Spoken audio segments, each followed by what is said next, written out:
Dans le quartier de Montmartre, à Paris, il y avait un petit panda nommé Pierre.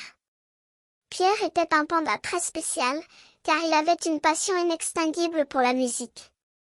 Il était capable de chanter des chansons les plus étranges, des chansons qui résonnaient dans les rues de Paris et faisaient sourire les passants.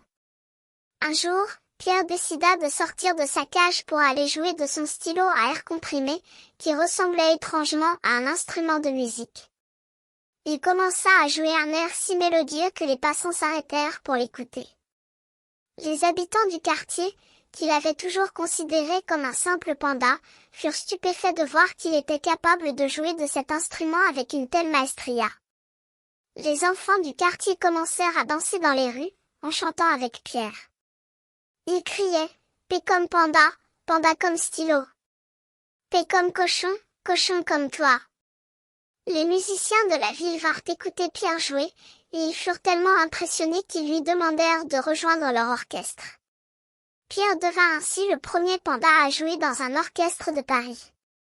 Il continua à jouer de son stylo à air comprimé, et ses chansons devinrent célèbres dans tout le pays. Les gens vinrent de partout pour l'entendre jouer, et Pierre devint connu sous le nom de Pierre le panda de Montmartre. Mais Pierre n'oublia jamais ses racines, et il continua à jouer pour les enfants du quartier, qu'il adorait.